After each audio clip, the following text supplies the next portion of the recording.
she's up in Tahoe, and I forget where they're at, and I've been to Tahoe from Sacramento. But it's like, I don't know where they drove from, but they find out she's in Tahoe, so they gotta go to Tahoe. You can leave Sacramento, the weather's real nice, like right here. You start up, get up in them mountains, and you can end up with 2, 3, 4 foot of snow, or whatever, or more, right? Well, they're on this little, what's that Honda you got? Oh, a little Honda 70. What model do they call CT. that? They got a little I believe it's a little model CT70 like he's got. And I can't remember what the deal on that was. But anyway, Jim Carrey's riding on the back. And they start freezing their fucking ass off. It gets real cold, and they're shivering and shaking, and they don't want to pull over. Right? They keep going. And they get up there, it's so fucking cold. And they're going up there, and just before they get to town or whatever, Jim Carrey's sitting on the back. And the blonde guy's driving in the front, right? And he goes, gets a real funny look on his face. Well, Jim Carrey pisses, okay? And it soaks through on him, too. Tells him, I gotta go to the bathroom. No, we gotta keep going, or whatever. I don't know.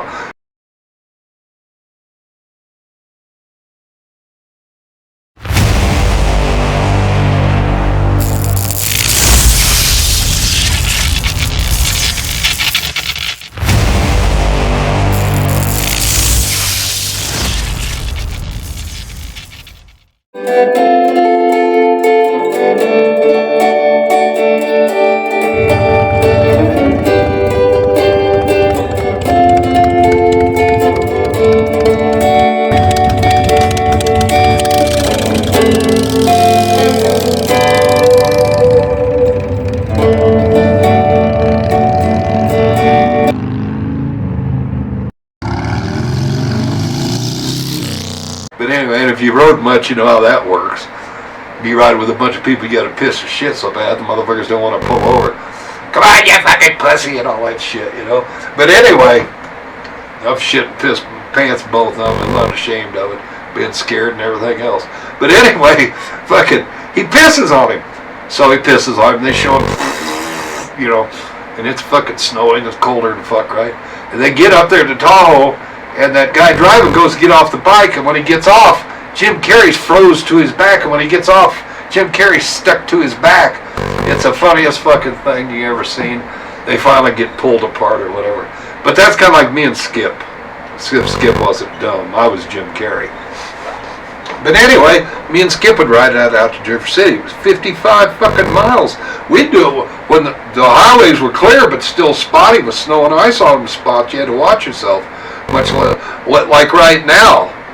It's we had a warm day today, and if it got up to 40 or 45, if you ever got on a bike at 50 miles an hour and roared off at 70, 80 miles an hour, you freeze your ass off.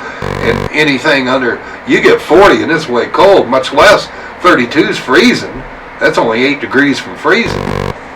But fucking, so it's fucked up around here all the time in the winter. But fucking,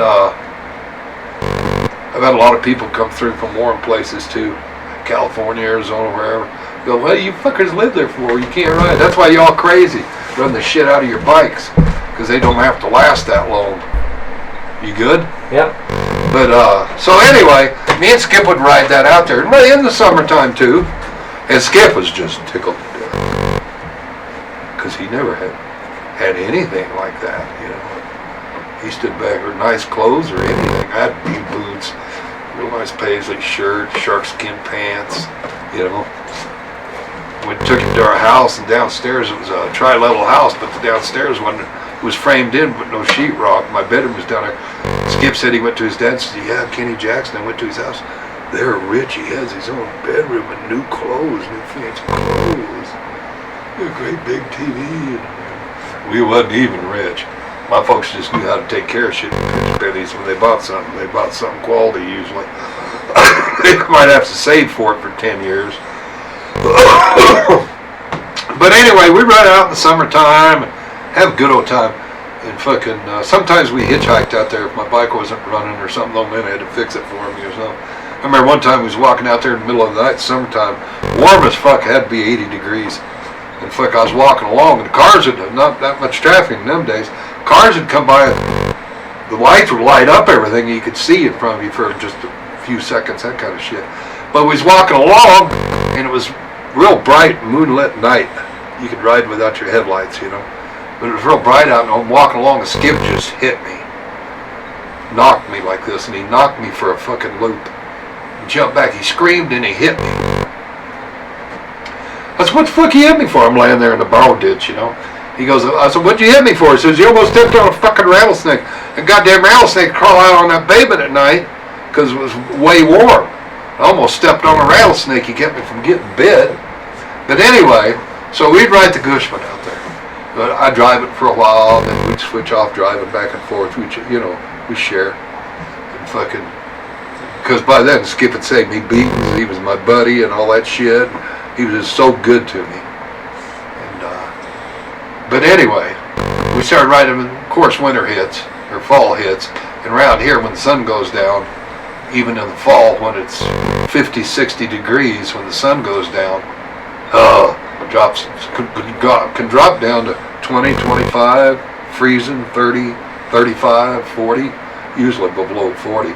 But anyway, so we're hauling ass, and back then we didn't have a lot of fancy clothes. All the Carhartt's fancy shit they got now. All I had was a old Levi jacket. It was that fucker there with that fucking fur in the middle of it. I ended up cutting the arms off and the neck off, pull all that out, because I went and seen the second bike movie ever made, Wild Angels, and I knew they was on them hogs, they called them, and they called that their originals or their cutoff or whatever. And it was a period between when I had the Cushman and before I got my Indian. So I was walking around town with that thing on my back. I was probably one of the first sidewalk commandos in Wyoming, if not the first one. And I'm sure there's some other kids doing the same thing I did. I just went nuts when I seen that movie. It was really over with then. But anyway, we'd be freezing our ass off. But yeah, that reminds me of that movie Dumb and Dumber. So if you get a chance, watch a movie Dumb and Dumber, and that's me and Skip on my Cushman. Except I didn't piss on him. Skip hit his back, but we'd be so we'd pull over, and everybody's done it, even when you're in your 20s and 30s, 40s, 50s, whatever. I just done it not that few years back, or a year or so back. But it's so cold, you get down, you're trying to warm your hand while you're going down the road on your cylinders and shit. But you pull over and you don't put your hands on the exhaust and everything else, get your face real close. If you don't got no sense. Somebody's got a brain in their head, wouldn't be out riding when it's that cold. But yeah, it had to be tough. Fuck them motherfuckers, I can take it, you know. Do all that John Wayne macho shit. There comes time to be tough.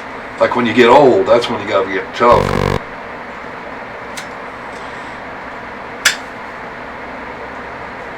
Everybody see that Zippo? Okay. I've had some of these youngsters go, what in the hell is that? Or, man, he's got one of them real old-timey lighters from the olden days.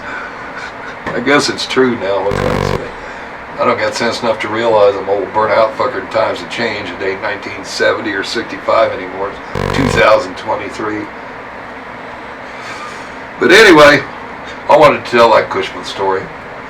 So a couple years go by, and, well, not a couple years actually.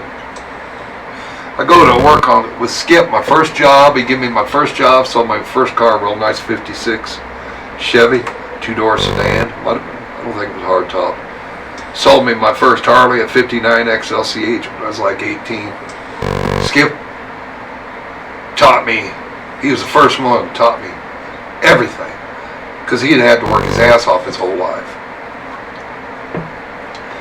I got a good story to tell about him, but well, maybe I ought to tell it right quick.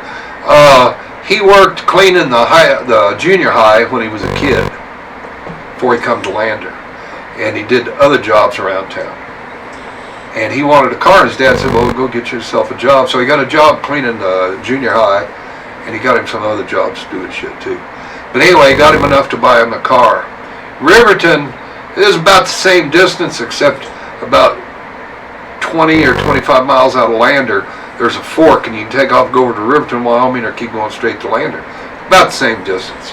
But anyway, at Sweetwater Station, which was the old Pony Express station, It's a historical site. I never knew any of that shit. Didn't care. And that's when it was old wooden cowboy building. Same buildings there, but they had it all modernized, electricity and a bar in there and a restaurant built onto it. But fucking, his dad goes, he says, well, I got enough money to buy me a car, and I found one in the paper. He says, but it's in Riverton. His dad goes, well, days off will drive.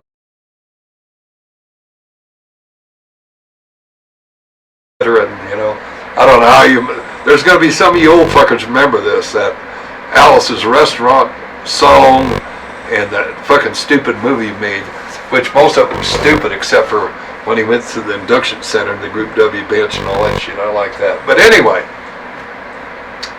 I'm going to talk about some things even guys that are 60 years old ain't going to remember. Maybe.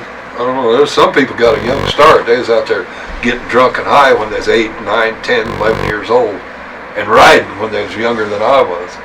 But fucking anyway.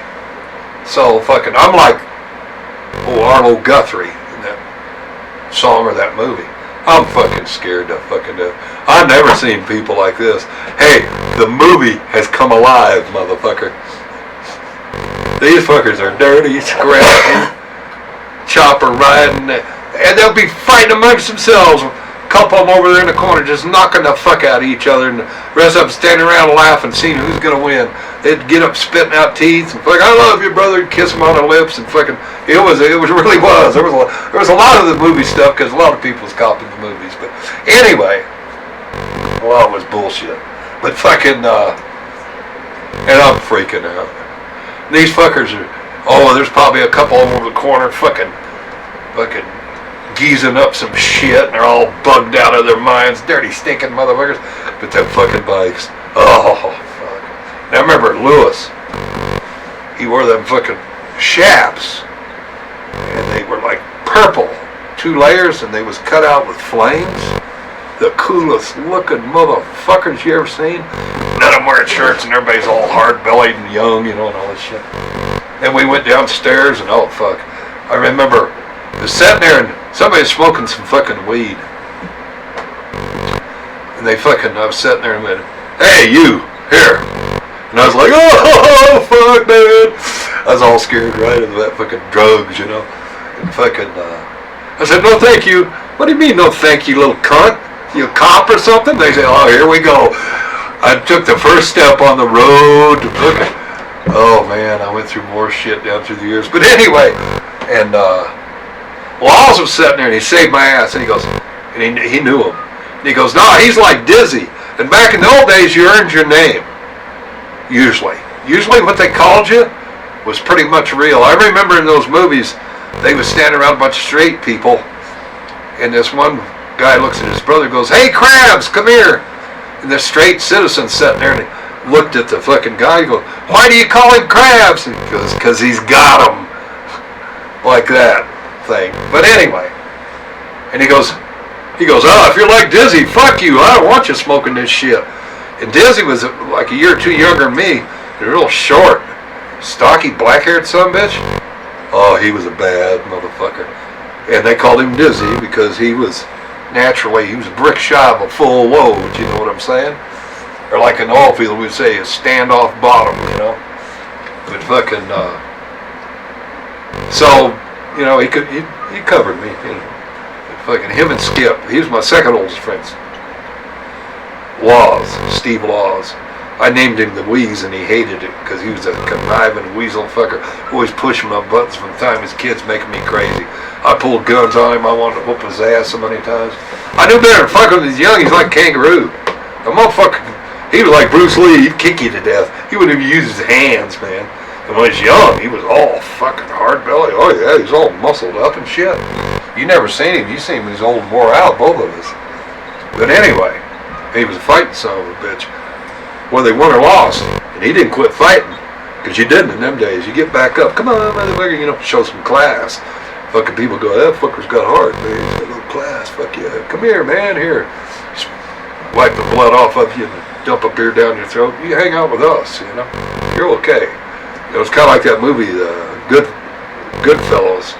When they said, oh, he's a good fellow, that was code for this motherfucker's all right. He ain't a rat. He's checked your mud, you know, you're okay. But anyway, I'm scared to death. I was scared to death through most of all this, even after I become one of the brothers, and when I even to this day. It's just how I'm natured, I guess. I don't know. But anyway, you just don't let them see you sweat. Then I found guns. That helped a lot. And then if you're suicidal and crazy and fuck with guns, that helps a lot. People can stomp your ass. 2 reasons I'm here today. People went, that fucker ain't worth killing. Literally. Because if I get caught, I'm going to jail. Okay? Or, I'm not bragging, fucking truth, because they told me. I went back and asked. They said, I'd have beat you to, and I did get my ass whooped a couple times. There's a couple times people didn't give a fuck. They still blacked my eye. A couple times pretty good, too. But fucking, and run off a couple times. In fact, not proud of it, but I'm not gonna lie. It's all part of me. What can I say? It made me. But fucking, but anyway, the only reason I got left alive is because I was with Laws, and the only reason Laws got left alive because he was with Michael G. and Pat. That's before Ha joined, their younger brother. He was hanging around and riding. Back in them days, you had to hang around. They put you through a lot of shit before they even asked you to prospect most of the fucking time. And it got, with the Saints way later down the road, they was handing out patches like Tombstone pizzas. It was a shame. Because the original ones was a whole different world. I got brothers like Mac that hates them motherfuckers, because all he ever seen was second generation ones. It wasn't worth a fuck. Half of them didn't have bikes and all that shit. He didn't get to hang out with Big Johnny and Hemrick and Michael G. and God, I can't remember who else. Diz. God, who else? Fat Larry. Fat Larry was fat. Fat Larry about tall as me, weighed about 425. Quick as a snake and beat your ass. When he was 15, they saved the joint. He was up on the second or third tier down in Rollins at the joint. Some fucker come up wanting to fucking Fat Larry to suck his dick or something. And Fat Larry just grabbed him, literally, picked him up and throwed him. That fucker hit. He lived. After that, everybody in the joint was like, you know, that kid's all right. Come here, kid. Come down my cell. Have some coffee. Have a smoke or two. Fat Larry tell him, you ain't getting fucking weird like that. Fuck no, don't throw me over the rail, kid. Fat Larry is way cool. But fucking, he had a 45 too. Haul his big ass around. Oh God, it's crazy. Yeah, you need to get all pictures like Angela. She's 55 now and all that shit. But anyway, so I was hanging around, I guess. He ended up joining some of the Laws. I was too scared. It was fucking crazy. I remember Laws and Hall showed up at my house the night they got their patch. Them fuckers poured piss and shit, puke all over them, and then they covered them. Oh, this is the worst thing I ever seen. Them fuckers are covered. If you want to do something rotten to somebody, everybody, I don't know if you know what STP is. Not the orange sunshine, not the acid. The motor treatment, it comes in a can. They sat there and they must have poured 2 gallons of STP over both of them. Well, I'm sitting on 5th Street with Kathy before I married her, and it's beating on I heard these fuckers laughing, all this noise, commotion, Jesus Christ, like a fight going on outside the door. Open the door up, and here's Haw and Laws down there hanging on each other. Then they just took them down, just poured gallons of whiskey down them, and stuffed their fucking noses full of crank. I mean, they do some shit to you in the old days. Unhumanly shit. But they had that I'll never forget, they had that the puke and the piss and all that, I can handle that shit, okay, right? That fucking STP, it's bad enough oil. They poured plenty of oil. Save the oil from draining your bike. Dump it on them, huh? But fucking, here they are, they're standing there hanging on to each other. And STP, if you go like that, you know, it's like stringy. These fuckers got to hold each other, laughing, kissing each other. Oh, they're a fucking mess. And they both fall on top of me, laughing their asses off. We got our patch, brother. We got our patch. You need to join up, hang out with us. Because we were the young guys. Laws and Haw and me. We were the young guys compared to Mike and everybody else. But fucking, I don't know. I fucking told the old lady to take the grocery money and go spend every penny of it on jug of whiskey and fucking beer for us, or whatever. I can't remember, but I know we got fucked up. And by the time I was done, I was as nasty as they was. We was all rolling around and wrestling, and it was all over the carpet and the furniture, and my lady, she doesn't. Back in them days, them women, they knew better. It's like, this is what I signed up for, you know. And that's why we went through a lot of fucking old ladies, and a lot of divorces, and a lot of girlfriends, because brothers come first. That bros before hoes, everybody says that shit, they don't do it most of the time. But fucking, but anyway, that was another good little crazy story. And then, Skip bought a 59 XLCH, and there's a picture of it up here after I chopped it. I got a picture of one stock somewhere. But fucking, I bought that from Skip for $500. He bought it from Old Man Wignall. I used to take my Indian down to him, and he'd show me how to fuck around with it and fix the carburetor and shit. Because they had Lankers on them too, but there's 3 bolts, different model. They wasn't M74Bs or any of that, or M35s, whatever. But fucking, I bought that from Skip. He bought it from Old Man Wignall. Completely restored, like brand new maroon. I looked one up on the internet. They want $25,000 for it now. And the first thing I did is I went down the alley. This guy had a fucking old Honda 450 or something with Z-bars on it. I went down there and stole that fucking Honda with some wire cutters, pushed it around the corner, and a wrench or two somehow. Somehow I got the handlebars off of it because I didn't know what a nut and a bolt and a wrench was. You tell me 5/16 National Fine, I wouldn't know what the fuck he's talking about. A bolt. I didn't know what a nut was. The nut goes on the bolt, dumbass. You know, I mean, really, I was way bad. I'll tell a story about my Indian when we'll get to that part, about how I took the head off, because I knew they got warm and they made noise. They made the coolest noise.